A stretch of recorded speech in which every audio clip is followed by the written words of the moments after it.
ഭരണഘടനാ സ്ഥാപനങ്ങൾ മുഴുവൻ ഇവരുടെ നേതൃത്വത്തിലാണ്, ഇവരുടെ ഒപ്പം ചേർത്തുകൊണ്ടാണ് കാര്യങ്ങൾ നിൽക്കുന്നത്, ഇലക്ഷൻ കമ്മീഷൻ ഉൾപ്പെടെ. ഇതാണ് നമ്മുടെ നാട്ടിന്റെ മുമ്പിലുള്ളൊരു അവസ്ഥ എന്ന് ഞങ്ങൾ അന്നേ പറഞ്ഞു. ഇതിന്റെ അപ്പുറം കടന്ന് രാഷ്ട്രീയമായ ഉദ്ദേശത്തിന് വേണ്ടി CBIയെയും EDയെയും ITയെയും എല്ലാം ഉപയോഗിക്കുന്നു എന്ന് പറഞ്ഞതിന്റെ അപ്പുറത്ത് ഈ ദൗത്യം നിർവഹിക്കുമ്പോൾ ഇതിന്റെ അകത്തുള്ള ഓരോരുത്തരും, ഓരോ EDക്കാരനും ഓരോ CBIക്കാരനും ഓരോ കേന്ദ്ര ഏജൻസിയുടെ വക്താക്കളും സ്വന്തം പോക്കറ്റിലേക്ക് കോടിക്കണക്കിന് ഉറുപ്പിക ഉണ്ടാക്കുന്നു എന്ന വിവരമാണ് ഇപ്പൊ ഏറ്റവും അവസാനം നമ്മുടെ മുമ്പിൽ വന്നത്. ചെറിയ പൈസ ഒന്നും വേണ്ട, അവർക്ക് 2 കോടി അധികേ പറ്റുള്ളൂ. 2 CR 2 കോടി. ആരാ വാങ്ങുന്നത്? കൊച്ചിയിലെ ഇതിന്റെ കേന്ദ്രത്തിൽ പ്രവർത്തിക്കുന്നതിന്റെ ഏറ്റവും പ്രധാനപ്പെട്ട ഉദ്യോഗസ്ഥൻ, ഒന്നാം പ്രതിയായി അതിന്റെ കേസിലെ പ്രതിയായിരിക്കുകയാണ്. ഇപ്പോൾ ഓരോരോ പുതിയ പുതിയ വിവരങ്ങൾ വന്നുകൊണ്ടിരിക്കുകയാണ്. ഈ അന്വേഷണം നടത്തിയ ഉദ്യോഗസ്ഥൻ തന്നെയാണ്, ഈ ആരോപണത്തിന് വിധേയപ്പെട്ട ഉദ്യോഗസ്ഥൻ തന്നെയാണ് കൊടകര കള്ളപ്പണ കേസ് അന്വേഷിച്ച് BJPക്ക് അനുകൂലമായ, RSSന് അനുകൂലമായ കുഴൽപ്പണം കൈമാറ്റിയതുമായിട്ട് ബന്ധപ്പെട്ട എല്ലാ കേസും തേച്ച് മേച്ച് കളഞ്ഞത്. അത് അവർക്ക് കൈകാര്യം ചെയ്യാൻ കഴിയും. കാരണം അവരുടെ ഗവൺമെന്റിന്റെ ഭാഗമായിട്ട് പ്രവർത്തിക്കുന്ന പാർട്ടിയാണ് BJP. കോടിക്കണക്കിന് 9 കോടി ഉറുപ്പികയാണ് അവിടെ ചാക്കിൽ കെട്ടിക്കൊണ്ടുവന്നത്. അത് വീതിച്ചു കൊണ്ടുപോകുമ്പോഴാണ് ഏതാണ്ട് 3.5 കോടി ഉറുപ്പിക പിടിക്കപ്പെട്ടത്, അല്ലെങ്കിൽ കൊള്ളയടിക്കപ്പെട്ടത്. ആ കേസ് അന്വേഷിക്കാൻ വേണ്ടിയിട്ട് ചുമതലപ്പെട്ട ആൾ തന്നെയാണ് ഇപ്പോൾ 2 കോടി ഉറുപ്പിക ചോദിച്ചത്. അപ്പൊ എത്ര കോടി വാങ്ങിയിട്ടുണ്ടാവും ആ കേസ് തേച്ചു മാച്ച് കളയാൻ? അപ്പോൾ ഭരണകക്ഷിക്ക് വേണ്ടി എന്ന് പറഞ്ഞാൽ കോൺഗ്രസ് BJPക്ക് വേണ്ടി എന്ത് വിടുവേലയും ചെയ്യാൻ തയ്യാറുള്ള ഒരു വിട്ടുവീഴ്ച മനോഭാവം, ഒപ്പം അതിൻ്റെ ഒപ്പം തന്നെ സ്വന്തം പോക്കറ്റിലേക്ക് കോടിക്കണക്കിന് ഉറുപ്പിക എത്തിക്കാൻ വേണ്ടിയുള്ള കൈക്കൂലി പ്രശ്നം, ഇതെല്ലാം EDയുടെ ഭാഗമായിട്ട് നിൽക്കുകയാണിപ്പോ. ഇത് ഞങ്ങൾ തുറന്നു പറഞ്ഞിട്ടുണ്ട്, നേരത്തെ പറഞ്ഞിട്ടുണ്ട്. ഇപ്പോൾ ഇതെല്ലാം കൂടി ചേർന്ന് അതിവിപുലമായ രീതിയിലുള്ള ഒരു അഴിമതിയുടെ പൂർണ്ണമായ അർത്ഥത്തിലുള്ള വിവരങ്ങളാണ് പുറത്തു വന്നുകൊണ്ടിരിക്കുന്നത്. കേന്ദ്ര ഏജൻസികൾ പൂർണ്ണമായിട്ടും അഴിമതിയിൽ അതിന്റെ ഭാഗമായിട്ട് ഓരോരുത്തരും അതിന്റെ ഭാഗമാക്കുകളായി മാറിക്കൊണ്ടിരിക്കുന്ന ചിത്രം. ഇത് ഞാൻ സാന്ദർഭികമായിട്ട് പറഞ്ഞു എന്ന് മാത്രമേ ഉള്ളൂ. ഞാൻ പറഞ്ഞു വന്നത്, നേരത്തെ പറഞ്ഞുകൊണ്ടിരിക്കുന്നത്, കേന്ദ്ര ഗവൺമെന്റ് നമ്മളെ സാമ്പത്തികമായിട്ട് ഉപരോധം തീർത്ത് തകർക്കാൻ ശ്രമിക്കുമ്പോൾ അതിന് വിധേയപ്പെടാൻ ഞങ്ങളില്ല. അതിൽ നിന്ന് ഞങ്ങൾ മുന്നോട്ടേക്ക് പോവുക തന്നെ ചെയ്യും. അങ്ങനെ പോകുന്നതിന്റെ ഭാഗമായി ഭാവനാപൂർവം കണ്ട ഒന്നാണ് ഞാൻ നേരത്തെ പറഞ്ഞ കിഫ്ബി. 60,000 കോടി ചെലവാക്കി. ഇപ്പോൾ ഞാൻ ഈ വീണ്ടും 2ാമത്തെ ടേമിലെ 4ാമത്തെ കൊല്ലം കഴിഞ്ഞു. 90,000 കോടിയായി. 90,000 കോടി. അപ്പോഴെന്താ കേന്ദ്ര ഗവൺമെന്റ് ചെയ്തത്? കേന്ദ്ര ഗവൺമെന്റ് പറഞ്ഞു, കിഫ്ബി വഴി വാങ്ങുന്ന കടം ഗവൺമെന്റ് വാങ്ങുന്ന കടമായി കൂട്ടും. അപ്പോൾ നിങ്ങൾക്ക് ഇനി കേരള ഗവൺമെന്റിന് കടം വാങ്ങാനുള്ള പരിധി കുറയും, നമുക്ക് കടം കിട്ടൂല. നമ്മൾ എങ്ങനെയൊക്കെ പൂട്ടിക്കുന്ന ആലോചിച്ചുകൊണ്ടിരിക്കുന്നത്. കടം നിങ്ങൾക്ക് വാങ്ങാൻ ഇനി അനുവദിക്കില്ല. നിങ്ങൾ വാങ്ങുന്ന കടം യഥാർത്ഥത്തിൽ കിഫ്ബി വാങ്ങുന്നത് ഉൾപ്പെടെ ചേർത്താണ്.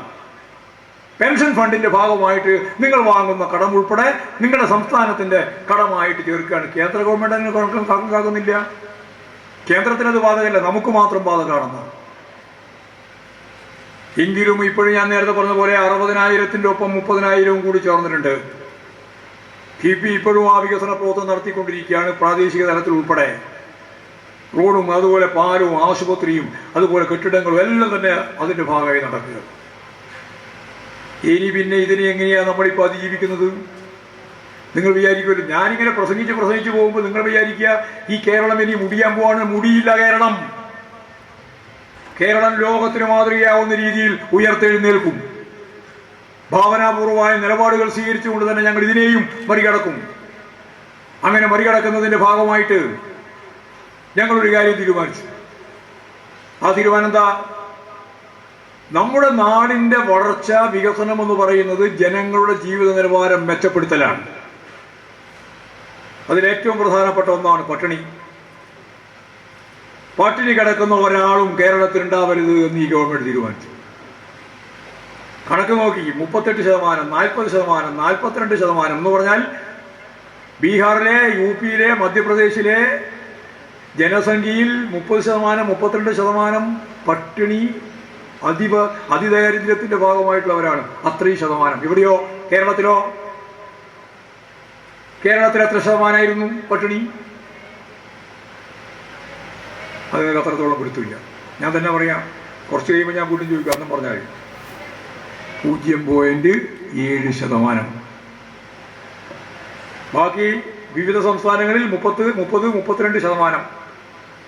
ഇവിടെ 0.7. 100-ൽ ഒരാളില്ല. അവിടെ 100-ൽ 32 ആൾ പട്ടിണി.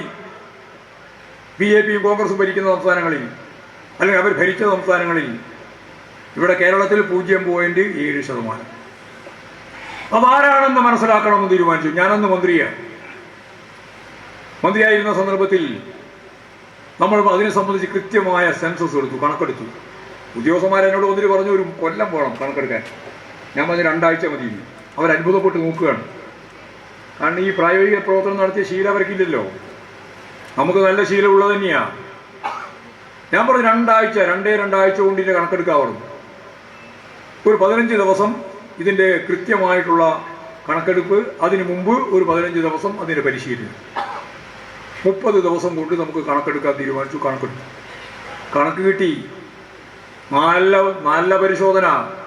നമ്മുടെ കുടുംബശ്രീയിലെ അംഗങ്ങൾ ഉൾപ്പെടെ, ഗവൺമെന്റ് ഉദ്യോഗസ്ഥന്മാർ ഉൾപ്പെടെ ചേർത്ത് നല്ല സംവിധാനം രൂപപ്പെടുത്തി 15 ദിവസം അതിൻ്റെ കൃത്യമായിട്ടുള്ള പരിശീലനവും 15ാമത്തെ ദിവസം മുതൽ കൃത്യമായിട്ടുള്ള കണക്കും നമുക്ക് കിട്ടി.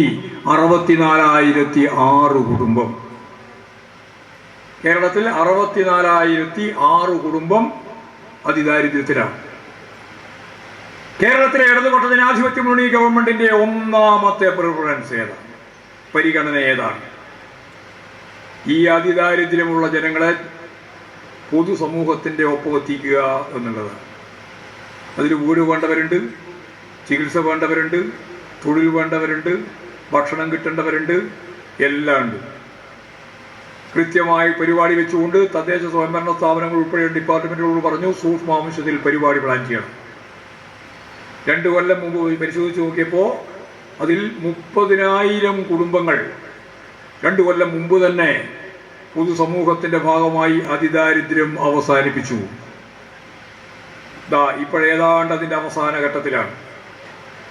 ഞാനിവിടെ ഈ ജാഥയുടെ ഭാഗമായിട്ട് നിങ്ങളോട് പറയാണ്, 2025 നവംബർ 1-ാം തീയതി ഇന്ത്യയിൽ ആദ്യമായി അതിദാരിദ്ര്യം അവസാനിപ്പിച്ച ആദ്യത്തെ സംസ്ഥാനമായി ഈ കേരളം മാറാൻ പോവുകയാണ്. കേരളത്തെ മാറ്റുകയാണ്. അതാ കേരളം. ഇതാണ് കേരളത്തിന്റെ വികസന പാത. ഇതാണ് കേരളത്തിന്റെ ബദൽ. അദാനിയും അംബാനിയും ലോകത്തിലെ വലിയ മുതലാളിമാരാക്കാൻ നിങ്ങൾ ശ്രമിക്കുകയാണ്. ഞങ്ങൾ ഈ പാവപ്പെട്ട മനുഷ്യരുടെ പട്ടിണി അവസാനിപ്പിക്കുന്ന, അതിദാരിദ്ര്യം അവസാനിപ്പിക്കുന്ന പണിയിലാ കേരളം. ഇതാ ബദൽ. എന്താ വ്യത്യാസം എന്ന് ചോദിക്കുന്നവരില്ലേ? അവരുടെ മുമ്പിലുള്ള വ്യത്യാസം ഇതാണ്. ഞങ്ങൾ ഈ പാവപ്പെട്ട ജനങ്ങളുടെ ജീവിതത്തെയാണ് മെച്ചപ്പെടുത്താൻ വേണ്ടി പ്രവർത്തിക്കുന്നത്. അതിന്റെ ഭാഗമായിട്ട് ഈ വരുന്ന നവംബർ ആവുമ്പോഴേക്ക് അതിദാരിദ്ര്യം കേരളത്തിൽ ഉണ്ടാവില്ല. പട്ടിണി കിടക്കുന്ന ഒരു മനുഷ്യനുണ്ടാവില്ല. അത് പൂർണ്ണമാക്കാൻ തന്നെയാണ് ഗവൺമെന്റ് ശ്രമിക്കുന്നത്. ഇതിന്റെ ഒപ്പം തന്നെയാണ് വിദ്യാഭ്യാസം. ഞാൻ നേരത്തെ പറഞ്ഞ പോലെ ലോകോത്തരമായ വിദ്യാഭ്യാസ നിലവാരത്തിലേക്ക് നമ്മൾ എത്തി. എങ്ങനെ എത്തിയതാ? വെറുതെ ഒരു ദിവസം ഇങ്ങോട്ട് എത്തിയതല്ല. ഇതിനെല്ലാം ഒരു ചരിത്രമുണ്ട്. ആ ചരിത്രമൊന്നും ഞാൻ മുഴുവൻ വിശദീകരിക്കാൻ ഉദ്ദേശിക്കുന്നില്ല.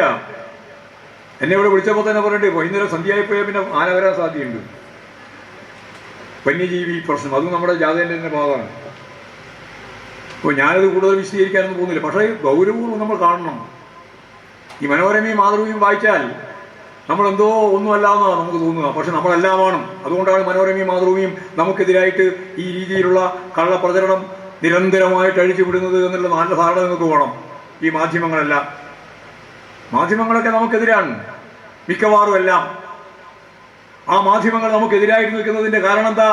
കാരണം വർഗപരം തന്നെയാണ്. നമ്മൾ ഈ പറയുന്ന ഈ പാവപ്പെട്ട മനുഷ്യന് വേണ്ടിയിട്ടാണ്.